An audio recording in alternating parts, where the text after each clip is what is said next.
आज हम लोग टेंस के बारे में पढ़ेंगे ग्रामर पोर्शन में। सबसे पहले आपको बता दें, टेंस 3 प्रकार के होते हैं, प्रेजेंट, पास्ट और फ्यूचर। इसमें सभी इसके 4 पार्ट्स होते हैं। जैसे प्रेजेंट है तो उसमें present indefinite, present continuous, present perfect, present perfect continuous. इसी तरह पास्ट में भी past indefinite, past continuous, past perfect और पास्ट परफेक्ट कॉन्टिन्यूअस। फ्यूचर में future indefinite, future continuous, future perfect और फ्यूचर परफेक्ट कॉन्टिन्यूअस। इस प्रकार टोटल 12 जो होते हैं वो टेंस होते हैं। इसको मैंने चित्र के माध्यम से भी बताया है। ठीक है, आज हम लोग प्रेजेंट टेंस के बारे में पढ़ेंगे।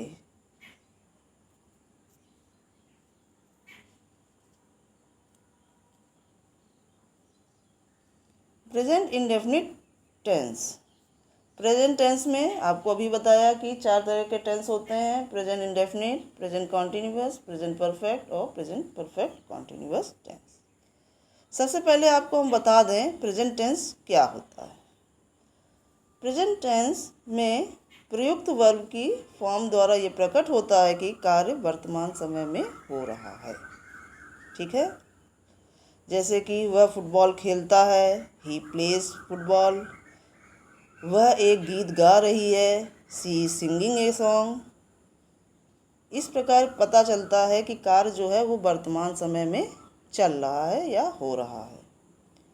पहला है प्रेजेंट इंडेफिनिट टेंस। इस टेंस की पहचान क्या होती है? वाक्य के अंत में ता है, ती है, ते है, ता हूँ, ये शब्द प्रयोग होते हैं। जो सिंपल सेंटेंस होता है उसमें क्या करते हैं? सिंपल सेंटेंस में सबसे पहले सब्जेक्ट।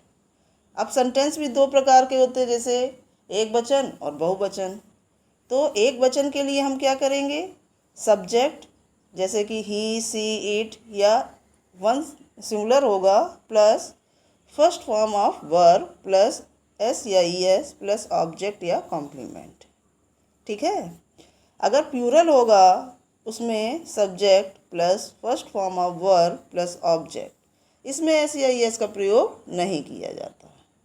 एस या ई एस का प्रयोग सिंगुलर में ही किया जाता है, बहुवचन में बिल्कुल नहीं किया जाता है।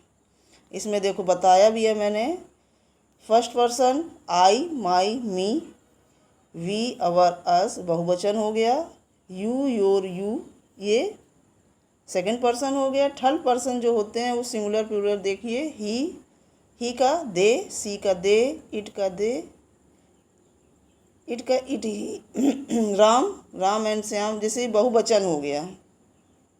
इसके बाद एग्जाम्पल देखिए, इसमें लिखा है जैसे कि राम प्लेस क्रिकेट। इसमें देखिए राम प्लेस क्रिकेट मतलब होता है राम क्रिकेट खेलता है।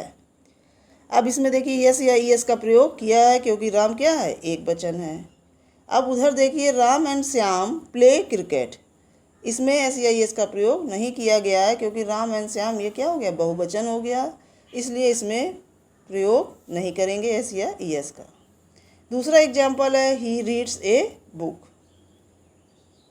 इसमें ही क्या है? एक वचन है, इसलिए एस का प्रयोग किया गया है। दे रीड ए बुक, इसमें बहुवचन है, इसलिए इसमें वर्ब को सीधे लिखा गया है, इसमें एस या ई एस का प्रयोग नहीं किया गया। सी गोज टू स्कूल, यानी वह स्कूल जाती है। इसमें गोज लगाया गया है क्योंकि सी के साथ एक वचन है, इसके साथ एस या ई एस का प्रयोग किया गया है। दे गो टू स्कूल, इसमें प्रयोग नहीं किया गया है एस या ई एस का क्योंकि दे जो है वो बहुवचन है। ए डॉग बार्क्स, यानी एक कुत्ता भौंकता है, एक वचन है, इसलिए एस का प्रयोग किया गया है। डॉग्स बार्क, इसमें डॉग्स मतलब बहुत सारे डॉग्स हैं, इसलिए बार्क लिखा है, इसमें एस या ई एस का प्रयोग नहीं किया गया।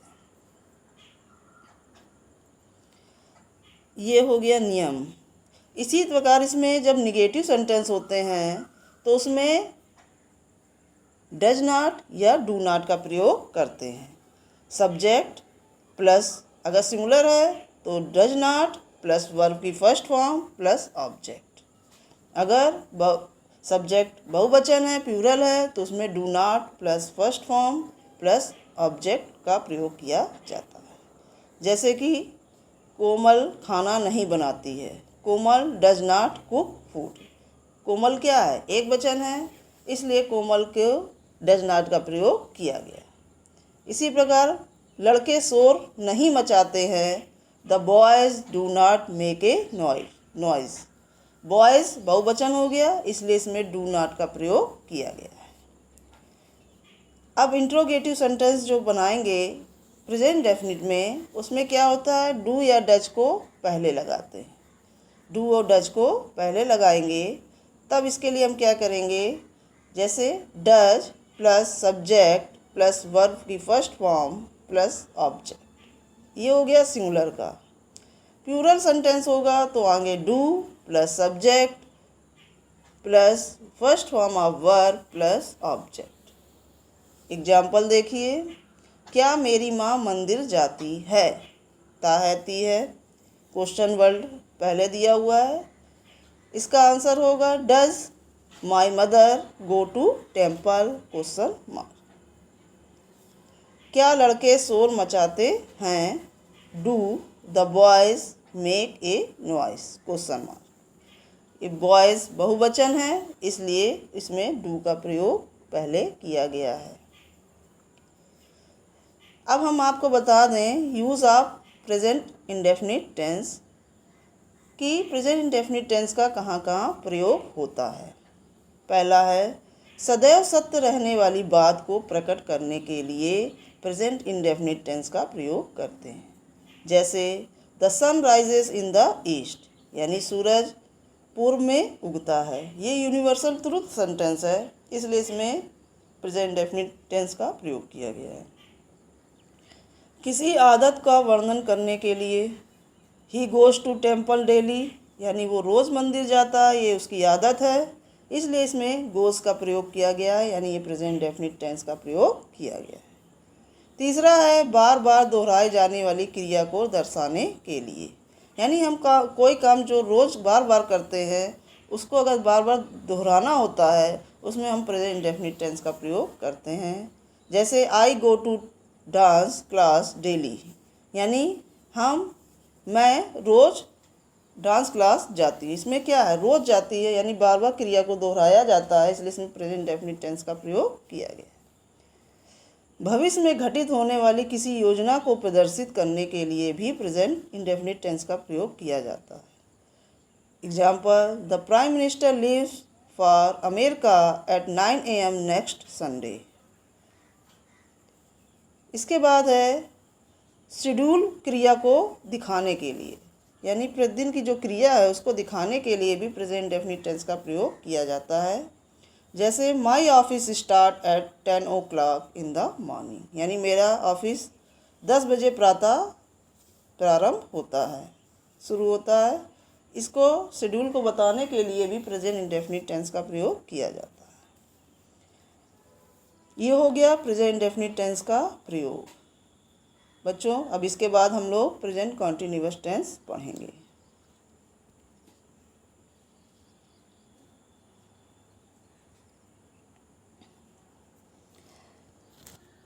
प्रेजेंट कॉन्टिन्यूअस टेंस में वाक्य के अंत में रहा है, रहे हैं, रही हूँ, रहा हूँ आदि शब्दों का प्रयोग किया जाता है।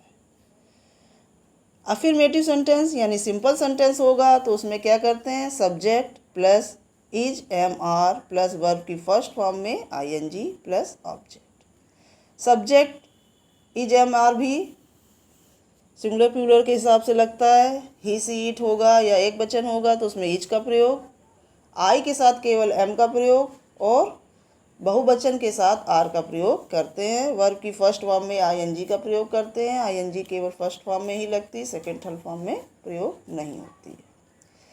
निगेटिव बनाते समय subject plus is oblique am oblique are plus not plus verb की फर्स्ट फॉर्म में आईएनजी प्लस ऑब्जेक्ट।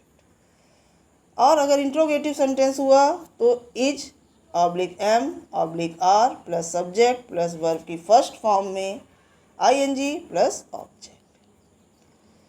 अब एग्जाम्पल देखिए, मैं फुटबॉल खेल रहा हूँ।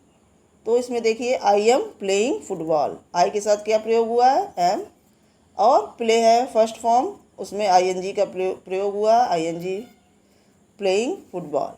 तुम एक पुस्तक पढ़ रहे हो, you are reading a book, you के साथ आर का प्रयोग किया गया है और रीड के साथ आईएनजी का प्रयोग किया गया है।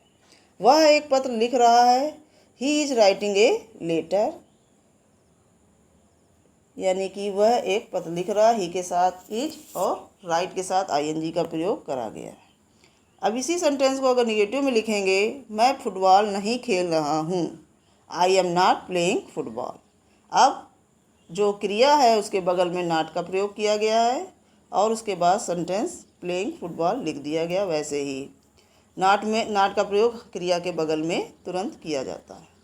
तुम एक पुस्तक नहीं पढ़ रहे हो, you are not reading a book. वह एक पत्र नहीं लिख रहा है, he is not writing a letter. Interrogative sentence को भी बनाया गया इसी तरह, क्या मैं फुटबॉल खेल रहा हूँ। अब देखिए क्रिया क्या है, आगे आ गई है, am I playing football question mark. क्या तुम एक पुस्तक पढ़ रहे हो, are you reading a book. तीसरा है, क्या वह एक पत्र लिख रहा है, is he writing a letter. ये हो गया सेंटेंस। अब बताएंगे कि प्रेजेंट कॉन्टिन्यूअस टेंस का कहाँ कहाँ प्रयोग करते हैं। ऐसे कार्य के लिए जो बोलते समय चल रही हो, मतलब क्रिया लगातार हो रही हो। आई एम प्लेइंग हॉकी, यानी मैं हॉकी खेल रहा हूँ, यानी क्रिया क्या है, वो इस समय चल रही है, बराबर हो रही है। द टीचर इज टीचिंग, यानी शिक्षक पढ़ा रही है, शिक्षिका पढ़ा रही है, यानी कार्य वर्तमान काल में हो रहा है लगातार। ऐसे कार्य के लिए जो बोलते समय पर नहीं चल रहे हों परंतु समान रूप से चल रहा हो।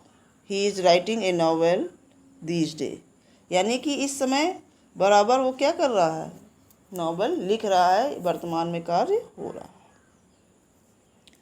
निकट भविष्य की योजना को बताने के लिए भी प्रेजेंट कॉन्टिन्यूअस टेंस का प्रयोग करते हैं। We are going to Mumbai next week, हम लोग अगले हफ्ते मुंबई जा रहे हैं। स्थिति को दर्शाने के लिए भी इस टेंस का प्रयोग करते हैं, तब इसकी पहचान नहीं दिखाई देती। पक्षी पेड़ पर बैठा है, the bird is sitting in the tree, on the tree होना चाहिए। राधा दरवाजे पर खड़ी है, राधा इज सिटिंग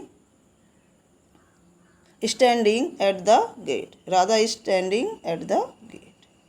ये हो गया प्रेजेंट कॉन्टिन्यूअस टेंस।